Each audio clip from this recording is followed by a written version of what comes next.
The narrow streets of San José de Lourdes, on Peru's border with Ecuador, were jammed on May 10 for a once-in-a-lifetime event. Martín Vizcarra, pictured, was the first president of Peru to visit the sweltering town, which was founded nearly 75 years ago and then, it seems, promptly forgotten.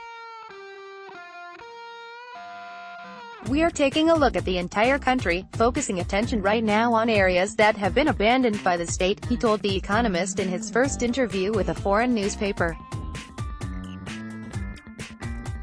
"This zone fits that description. Schools in San José de Lourdes lack windows and running water. No doctor has visited the health clinic in 3 years. Poverty rate of around 60% is nearly 3 times the national average.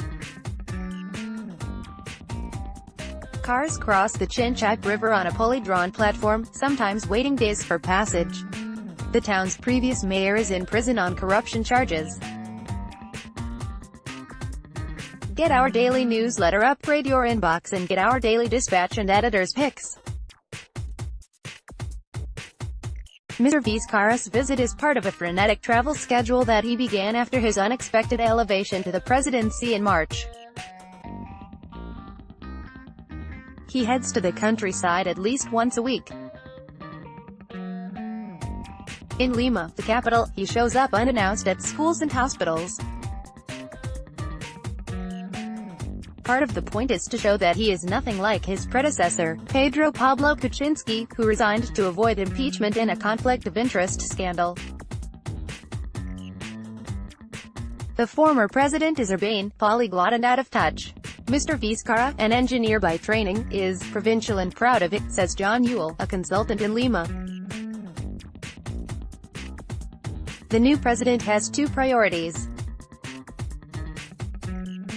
The first is to restore Peruvians' faith in government and democracy, which has been weakened by Mr. Kuczynski's scandal and by allegations or charges against 4 other former presidents.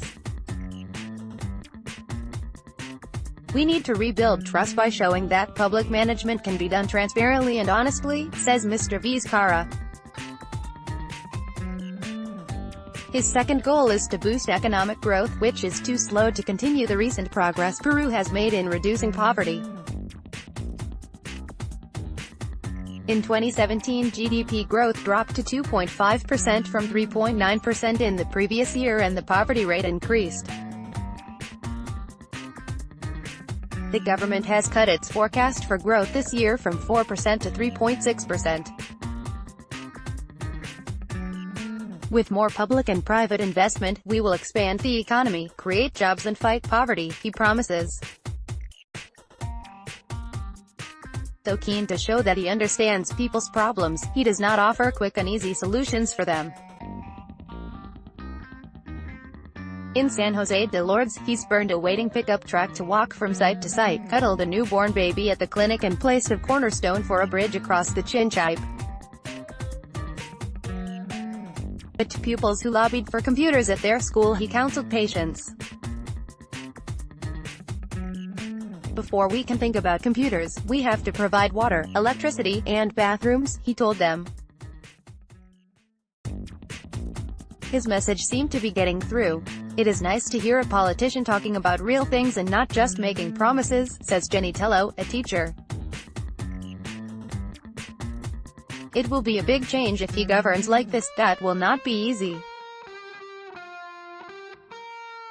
The biggest party in Congress is Popular Force, led by Keiko Fujimori, the daughter of a former president, Alberto Fujimori, who was jailed for human rights crimes.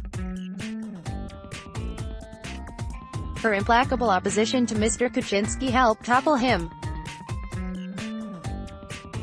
The new president must get on better with her. Some well-wishers fear that Mr. Vizcarra, a micromanager with little national experience, will be hamstrung by Fujimori's intent on preventing the institutional reforms he hopes to make. "We are going to talk to all parties and leaders to show Peruvians that the country comes before us," he says. On May 2, Congress gave his cabinet a vote of confidence. The government has asked Congress for decree powers in 6 areas, including taxes, political reform, infrastructure, and corruption. One proposal is to publish the banking and tax records of any candidate for public office. New Public Integrity Office, under the Prime Minister, Cesar Villanueva, will oversee anti-corruption policies. Part of its job will be to implement 100 anti-graft recommendations from a body set up by Mr. Kaczynski who, to the chagrin of campaigners, largely ignored them. To counter the slowdown in economic growth, Mr. Vizcarra hopes to unblock some $10 billion of private investment, much of it in mining projects stalled by farmers and environmental groups. Peru is a mining country, but we need to do things differently from the past, he says. That means creating consensus around advantages and benefits of projects. Mr. Vizcarra can claim to have done this before.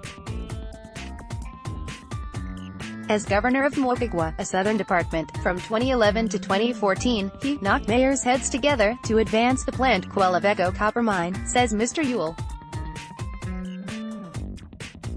Mr. Vizcarra, who says he will not run for re-election, has just 3 years to convince voters that a moderate president can clean up government and revive social and economic progress.